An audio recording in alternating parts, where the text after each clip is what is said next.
আজকে আমরা দেখব কিভাবে আমরা খুব সহজে সাইডবার মেনু তৈরি করতে পারি। তো সাইডবার মেনু কি, আমরা দেখতে পাচ্ছি এই পাশে একটি ক্লিকের অপশন আছে। আমরা যখন এখানে ক্লিক করব তখন এই পাশ থেকে একটি মেনু বের হবে, আবার যখন ক্লিক করব মেনুটি হাইড হয়ে যাবে। তো আজকে মূলত আমরা এটাই করে দেখব যে এটি কিভাবে আমরা করতে পারি। তো এই কাজটি করার জন্য আমি এখানে একটি ফোল্ডার ক্রিয়েট করে নিচ্ছি। সাপোজ মেনু নামে একটি ফোল্ডার এখানে ক্রিয়েট করে নিলাম এবং এর মধ্যে আমি কিছু ফাইল ক্রিয়েট করে নিচ্ছি, যেমন index.html এবং এর সাথে CSS ফাইলটা আমরা এখানে ক্রিয়েট করে নিচ্ছি style.css। তো দুটি ফাইল ক্রিয়েট করার পরে আপনারা যে কোনো একটি এডিটরে ওপেন করবেন। তো আমি সাবলাইম টেক্সটে ওপেন করছি। ওপেন করার পরে আমাদেরকে এখানে প্রথমে HTML এর স্ট্রাকচারটি নিয়ে আসতে হবে। তো আমি HTML এর স্ট্রাকচারটি এখানে নিয়ে আসলাম এবং style.css পেজটি আমাদেরকে এখানে লিংক করিয়ে দিতে হবে। তো আমি টাইটেলের পরে এখানে style.css পেজটি এখানে লিংক করে দিচ্ছি style.css। ওকে, এবার আমরা প্রথমে এখানে যে অপশনটি দেখতে পাচ্ছি যে এখানে কিছু মেনু অপশন আছে, প্রথমে আমরা এই ডিজাইনটি কমপ্লিট করব। তো ডিজাইনটি করার জন্য আমরা এখানে দেখতে পাচ্ছি হোম, অ্যাবাউট আস, সার্ভিসেস এরকম কিছু অপশন আছে। তো অপশনগুলো আমরা প্রথমে ক্রিয়েট করব। সাপোজ আমরা এখানে একটি আইডি নিয়ে নিচ্ছি, আইডি সাইডবার। ওকে, এর মধ্যে আমরা আইটেমগুলো নেওয়ার জন্য ULLI ব্যবহার করব, ULLI এ। যেহেতু আমাদের এই যে মেনুগুলা এখানে ক্লিক করলে কিন্তু কোথাও একটা চলে যাবে, তো সেজন্য আমাদেরকে এখানে এ ব্যবহার করতে হবে। এখানে লিখে দিচ্ছি সাপোজ হোম। এভাবে আমরা 4-5টা অপশন এখানে ক্রিয়েট করে নিচ্ছি, হোম, অ্যাবাউট আস,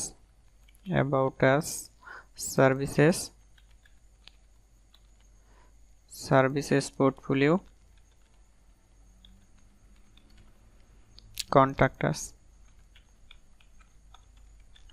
তো এভাবে আমরা নিয়ে নিলাম। আমরা একটু দেখে নিই, আমরা যদি আউটপুটটা এখান থেকে দেখতে পারবো। আমরা এখান থেকে রাইট বাটন ক্লিক করে ওপেন ইন ব্রাউজারে ক্লিক করলে আমাদের ব্রাউজারে এটি ওপেন হবে। তো আমাদের এই পাশের অপশনটি কিন্তু চলে এসেছে। এখন আমাদের এই যে ক্লিকের যে অপশনটি, এই অপশনটিও আমরা HTML এ একবারে ক্রিয়েট করে নেব। তো আমি এই যে সাইডবার ডিভের পরে আমি এখানে আরেকটি ডিভ নিয়ে নিচ্ছি, Depp class suppose toggle BTN। ওকে, এর মধ্যে স্প্যান, আমি এখানে 3টি স্প্যান নিয়ে নিচ্ছি। নেওয়ার পরে আমাদের এই HTML এর স্ট্রাকচার, আমাদের এই HTML এর মার্কআপটি মোটামুটি শেষ। এখানে আমাদের আর কোনো কাজ নেই। এখন আমাদেরকে CSS করতে হবে। তো CSS করার জন্য আমরা চলে যাচ্ছি style.css পেজে। এই পেজে প্রথমে আমি এখানে যে কাজটি করব, আমাদের ডিফল্ট ভাবে যাদের মার্জিন আছে মার্জিনটা 0 করে দেব, প্যাডিংটা 0 করে দেব। ওকে, এরপরে আমাদের কি করতে হবে, এই যে ULLI এই যে লিস্ট স্টাইলগুলো এবং এইগুলার কালার আমাদের চেঞ্জ করতে হবে। তো এই কাজগুলো আমরা এখন করব। তো আমরা যদি এখানে একটু দেখে নেই, যেমন আমরা এখানে সাইডবার নিয়েছি। তো আমরা সাইডবারের কিছু ডিজাইন করব এখন। সাইডবার, সাপোজ সাইডবারের ব্যাকগ্রাউন্ড আমরা দিয়ে দিচ্ছি ব্ল্যাক কালার এবং উইথ আমরা একটু উইথ এখানে সেট করব সাপোজ 200 পিক্সেল। ওকে, এবং হাইট দিয়ে দিচ্ছে 100% হাইট দিয়ে দিলাম। তো আমরা একটু দেখে নিই যে এটি কীভাবে এসেছে এখানে। এই যে এখানে কিন্তু চলে এসেছে। তো আমরা চাচ্ছি এই যে এটা সম্পূর্ণ জায়গা দখল করবে। তো সেই ক্ষেত্রে আমাদেরকে এটিকে আমরা পজিশন করে দেব হচ্ছে ফিক্সড করে দেব এবং পজিশন ফিক্সডের সাথে সাথে আমরা আরও কিছু কাজ এখানে করব। সাপোজ টপের থেকে 0 পজিশন, বা আমাদের টপ থেকে 0 পজিশন করতে হবে না, আমরা জাস্ট পজিশন ফিক্সড, এই পজিশনে ফিক্সড থাকবে, কোনো সমস্যা নেই। টপ 0 লেফট 0 এটা দিলেও হবে না দিলেও হবে। তো আমি দিয়ে দিচ্ছি টপের থেকে 0 পজিশন, লেফটের থেকে 0 পজিশন। ওকে, এরপরে আমাদেরকে আরেকটি কাজ করতে হবে। আমরা একটু দেখে নিই যে এটি ঠিকঠাকভাবে আসছে কিনা। হ্যাঁ, ঠিকঠাকভাবে এখানে চলে এসেছে। তো এখন আমাদেরকে এই অপশনগুলো ডিজাইন করতে হবে। তো আমরা এখানে একটু খেয়াল করি যে যেমন আমাদের সাইডবারের পরে আছে ULLI এ। তো আমরা এভাবে এখানে মার্কআপটা ঠিকঠাকভাবে সাজিয়ে নেই একটু। সাইডবার ULLI এবং সাইডবার ULLI এ, জাস্ট আমরা এভাবে এটিকে নিয়ে নিলাম এবং আরেকটি হভার ইফেক্ট দেওয়ার জন্য আমি এখানে আরেকটি কপি করে নিলাম হভারের জন্য। লিস্ট স্টাইলটাকে আমরা এখান থেকে নান করে দেব। তো এই লিস্ট স্টাইলটা কিন্তু নান হয়ে যাবে এবং আমরা এখন এ ট্যাগটারে ধরে ডিজাইন করব। তো প্রথমেই আমি এখান থেকে কালারটা চেঞ্জ করে দিচ্ছি, কালার সাপোজ হোয়াইট কালার এখান থেকে করে দিচ্ছি এবং font font family Tahoma, text decoration none, text transform capitalize. Okay, আমরা একটু দেখে নিই যে এটি কীভাবে এসেছে। হ্যাঁ, এখানে ঠিকঠাকভাবে চলে এসেছে। তো আমরা একটু প্যাডিং এখানে দিয়ে দিচ্ছি, সাপোজ প্যাডিং 7 পিক্সেল। তো 7 পিক্সেল প্যাডিং দেওয়ার ফলে কি হবে, গ্যাপ হবে। তো প্যাডিংটা কিন্তু দুই পাশে কাজ করছে, বাট উপরে নিচে কাজ করেনি। সেই ক্ষেত্রে আমাদেরকে এখানে লিখে দিতে হবে ডিসপ্লে ব্লক। ডিসপ্লে ব্লক দিলে কিন্তু প্যাডিংটা কাজ করবে। যেহেতু একটি ইনলাইন ট্যাগ, সেজন্য কিন্তু প্যাডিংটা কাজ করছিল না এখানে। তো আমরা প্যাডিংটি একটু বাড়িয়ে দিচ্ছি, 10 পিক্সেল, 10 পিক্সেল করে দিলাম। এবার যদি দেখি প্যাডিংটি কিন্তু এখানে চলে এসেছে। তো আমাদের এখানে আমরা এই যে ডেমো যেটা, সেটাতে দেখতে পাচ্ছি এখানে হোভার ইফেক্ট দেওয়া আছে। তো আমরা হোভার ইফেক্টটি এখানে দিয়ে দিচ্ছি, শুধুমাত্র কালারটি চেঞ্জ হবে, কালার 3898 ডিবি। ওকে, আমরা যদি একটু দেখি এখানে, হ্যাঁ ঠিকঠাকভাবে কিন্তু এখানে চলে এসেছে। ওকে, এবার আমাদের কি কাজ করতে হবে, আমরা চাবো যে এখানে একটি বর্ডার ক্রিয়েট করব। তো বর্ডারটা দেওয়ার জন্য আমি চলে যাচ্ছি এলআইতে, বর্ডার বটম 1 পিক্সেল সলিড। আমরা এখানে যে কালারটি দিয়েছি, যে এই কালারটি কপি করব, কপি করে জাস্ট এখানে বসিয়ে দেব। তো আমি এখানে 6 ডিজিট দিয়ে দিচ্ছি। ওকে, এবং এভাবে বর্ডার টপও আমরা এখানে দেব। তো এভাবে লেখার পর আমরা এখানে এসে রিলোড দিচ্ছি, বর্ডারটি কিন্তু এখানে চলে এসেছে। বাট আমরা এখানে কিন্তু বর্ডারটা যে আছে সেটা কিন্তু কোনো বোঝা যাচ্ছে না, কোনো কিছু বোঝা যাচ্ছে না।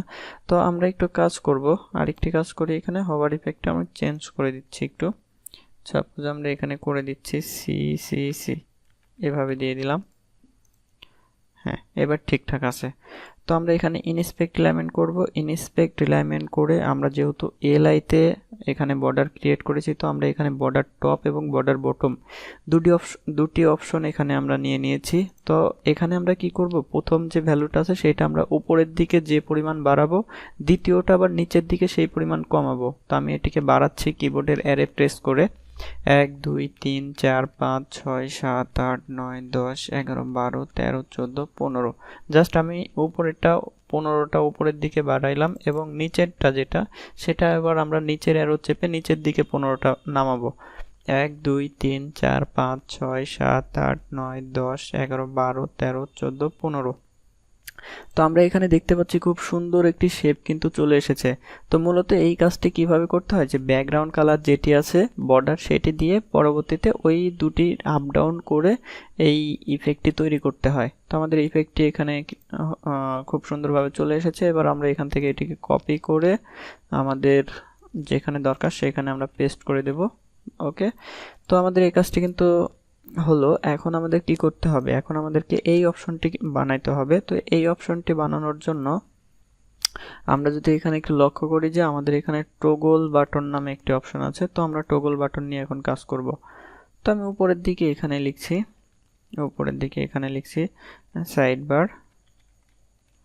সাইডবারের মধ্যে যে টগল বাটন আছে, টগল বাটন নিয়ে আমরা কাজ করব। তো টগল বাটনটাকে আমরা কি করব, টগল বাটনটাকে আমরা পজিশন ফিক্সড করে দেব। সাপোজ টপের থেকে আমরা করে দিচ্ছি 20 পিক্সেল এবং লেফটের থেকে আমরা যেহেতু লেফটের থেকে আমাদের কোথায় থাকবে, লেফটের থেকে থাকবে এই পজিশনে থাকবে। এটার উইথ হচ্ছে আমাদের 200, তাহলে 200 থেকে একটু বেশি দিতে হবে। তো আমরা এখানে 220 পিক্সেল করে দিলাম। ওকে, 220 পিক্সেল করে দিলাম। এরপরে কি করতে হবে, আমাদের এই যে স্প্যানগুলো, এখানে যে স্প্যানগুলো আছে স্প্যানগুলো নিয়ে আমাদের কাজ করতে হবে। তো আমি সিলেক্টরটি এখান থেকে কপি করলাম, কপি করে এখানে পেস্ট করলাম। এখানে জাস্ট আমাদেরকে লিখে দিতে হবে স্প্যান। তো স্প্যানের আমরা এখানে ব্যাকগ্রাউন্ড দেব। সাপোজ ব্যাকগ্রাউন্ড আমি দিয়ে দিচ্ছি ব্ল্যাক কালার, বা আমরা যে কালারটি এখানে দিয়েছি 33 এটি দিয়ে দিলাম। এবং ডিসপ্লে অবশ্যই ব্লক করতে হবে এবং উইথ দিয়ে দিতে হবে 100%, সরি উইথ 100% না, উইথ আমরা করে দেব 30 পিক্সেল। হাইট দিয়ে দিচ্ছি সাপোজ 5 পিক্সেল। তো এভাবে দেওয়ার ফলে আমরা এবার দেখে নিই যে কিভাবে এসেছে এখানে। তো এখানে কিন্তু এখনো আসেনি। তো আমরা একটু দেখে নিই এখানে আমরা কি করেছি, ডিসপ্লে ব্লক করেছি উইথ 30 পিক্সেল, হাইট 5 পিক্সেল। ওকে, সবকিছু ঠিকঠাক আছে। এখানে আমরা একটা বিষয় এখানে একটু ভুল করেছি, সেটি হচ্ছে যে আমরা এখানে নিয়েছি আইডি হ্যাশ দিয়েছি এবং আমরা এখানে ডিক্লেয়ার করার সময় এখানে ক্লাস দিয়েছি, সেজন্য আসলে সমস্যাটি হয়েছে। তো আমরা এখানে আইডি করে দিচ্ছি। এবার যদি আমরা এখানে খেয়াল করি, এই যে এখানে কিন্তু চলে এসেছে। তো আমরা এখানে যেহেতু 3টি স্প্যান, আমরা একটু মার্জিন ক্রিয়েট করে দেই। মার্জিন ক্রিয়েট করে দিলে খুব সুন্দরভাবে এখানে আসবে।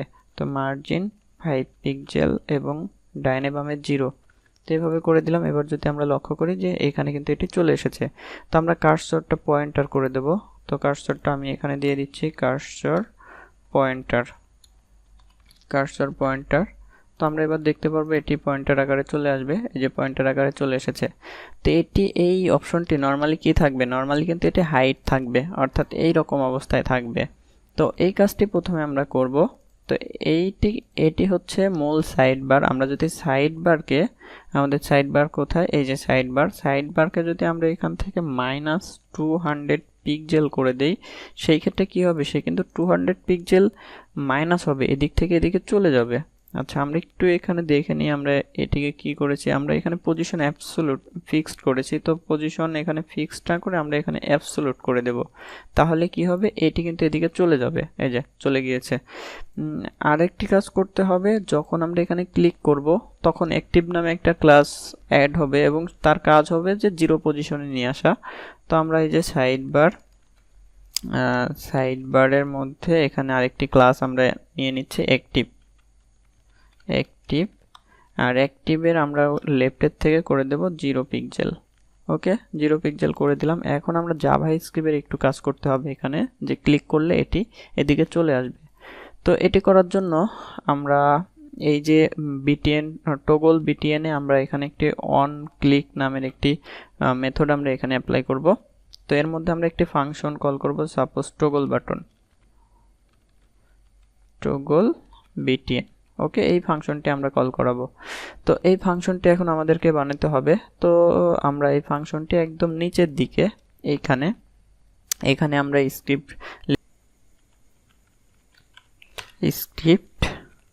এখানে আমাদেরকে একটি ফাংশন বানাতে হবে। তো ফাংশন, আমি এখানে একটি ফাংশন ক্রিয়েট করে নিচ্ছি।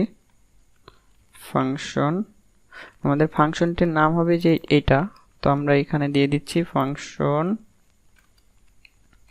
ওকে, এখন document dot gate element by id।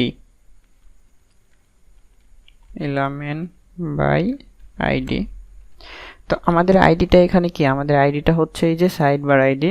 তো সাইডবার আইডিটাকে আমরা এখানে দিয়ে দেব সাইডবার আইডির এখানে মূলত অ্যাক্টিভ ক্লাসটা অ্যাড হবে, সেজন্য আমাদেরকে এখানে লিখতে হবে ক্লাস লিস্ট ডট